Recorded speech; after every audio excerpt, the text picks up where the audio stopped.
Coucou tout le monde, c'est Lydie et bienvenue dans cette nouvelle vidéo.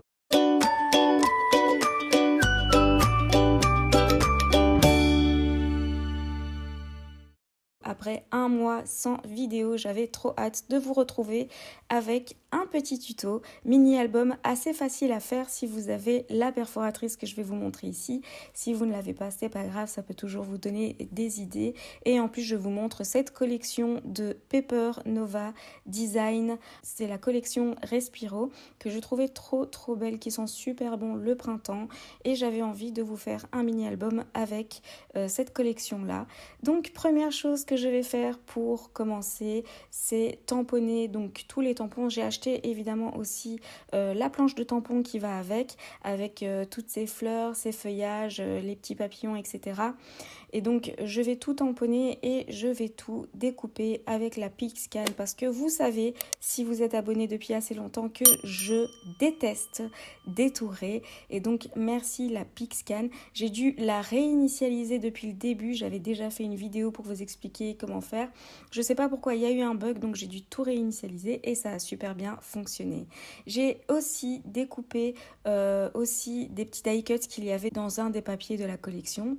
Et donc voilà, je vais commencer par la tranche de l'album. C'est la partie la plus importante de l'album. C'est assez facile à faire, mais donc voilà. Mon album fait 15 cm de hauteur, donc de grandeur. Comme ça, vous savez qu'à chaque fois, c'est toujours 15 cm. Et la largeur va varier. Ici, pour la tranche, je vais découper un morceau de 9 cm de large. Et dans les 9 cm, je vais plier à 3 cm, 3 cm à droite et à gauche, et au centre à 1,5 cm. Donc je vous ai mis évidemment toutes les infos à l'écran. Et je vais faire ça 2 fois, dans soit 2 papiers différents. Moi, je fais 2 fois le même. Vous allez voir pourquoi, parce que en fait, j'aime bien aussi la partie qui est de l'autre côté du papier.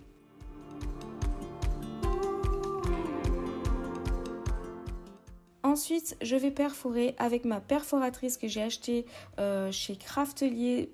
Donc voilà, c'est une perforatrice pour faire des trous pour les anneaux à disque.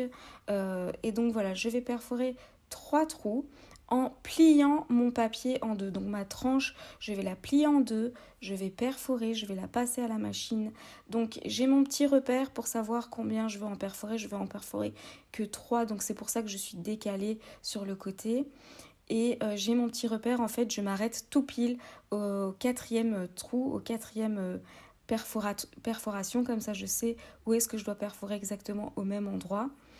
Et ensuite, je vais coller mes 2 tranches dos à dos, mais juste la partie du centre, juste la partie où il y a les trous pour les anneaux à disque. Over the glass, across the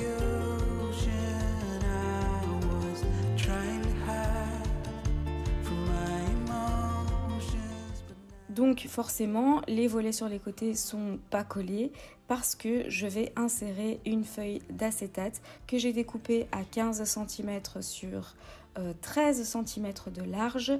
Donc ma couverture est plus large, c'est normal, et en plus elle comprend la largeur des anneaux en plus. Et donc je vais mettre du double face entre les 2 tranches en fait pour pouvoir insérer mon acétate. Ma tranche du centre, elle est pliée vers l'intérieur et les tranches extérieures sont pliées vers l'extérieur, donc ça fait un espèce de M en fait, cette tranche.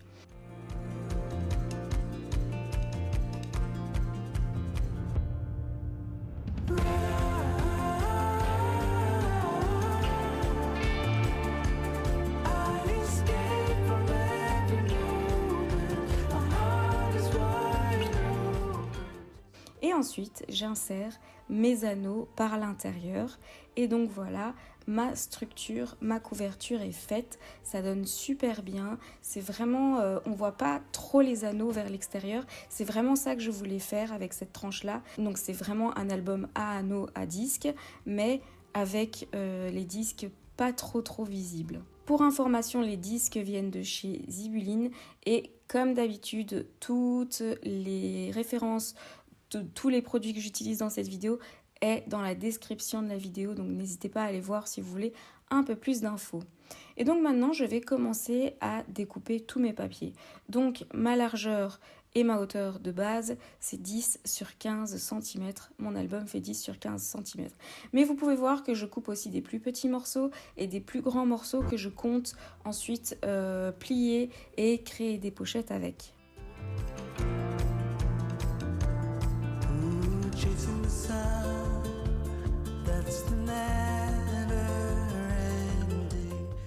Je vais ensuite perforer toutes mes pages l'une après l'autre et alors ma petite pochette que j'ai décidé de créer, je vais la perforer au niveau du pliage pour pouvoir créer une pochette fermée. Je plie une petite languette que je vais coller pour pouvoir fermer ma pochette et je vais vous montrer après comment je vais en créer une pochette un petit peu plus déstructurée.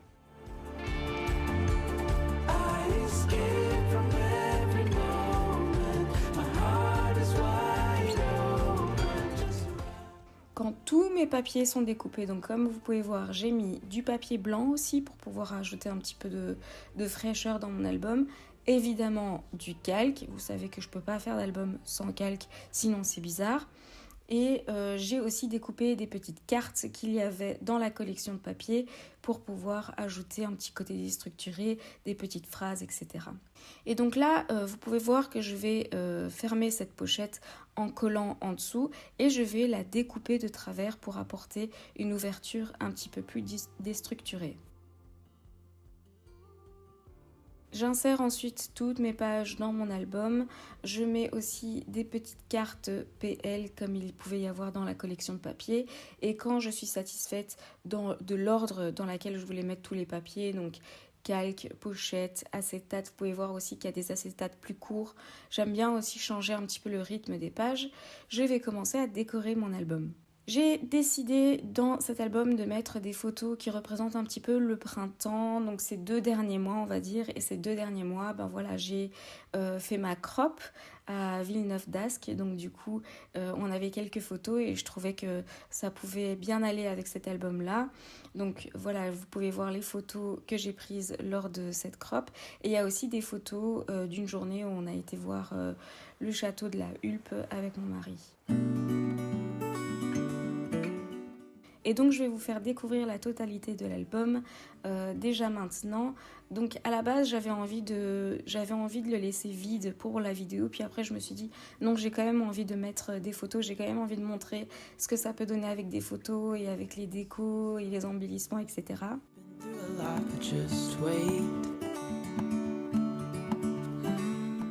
Et donc voilà, vous pouvez voir, c'est un album franchement super facile à faire, la tranche est vraiment facile à faire.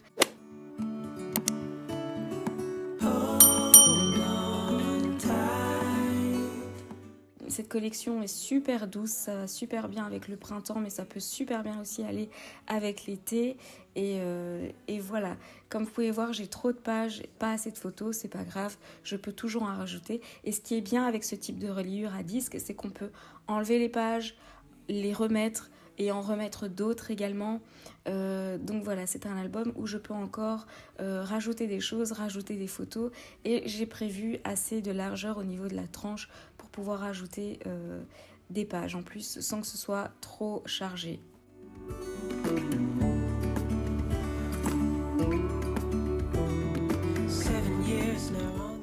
Donc voilà, j'espère que ce tuto vous a plu après un mois sans tuto. J'espère que ça vous a donné des petites idées, que ça vous a inspiré d'une manière ou d'une autre, même si vous n'avez pas la perforatrice. Donc voilà, n'hésitez pas à me dire ce que vous en pensez en commentaire. Ça me fait toujours super plaisir de lire vos commentaires. Et à très bientôt pour une très prochaine vidéo, parce qu'il y a déjà des nouvelles vidéos de prêtes. N'oubliez pas d'activer la petite cloche pour être au courant de mes nouvelles vidéos. N'hésitez pas à liker, commenter et vous abonner. À très bientôt dans une prochaine vidéo. Your biggest fan. And when things are really tough and they're really rough and nothing's working, but there's something inside of you that says, I just have to follow that because you do.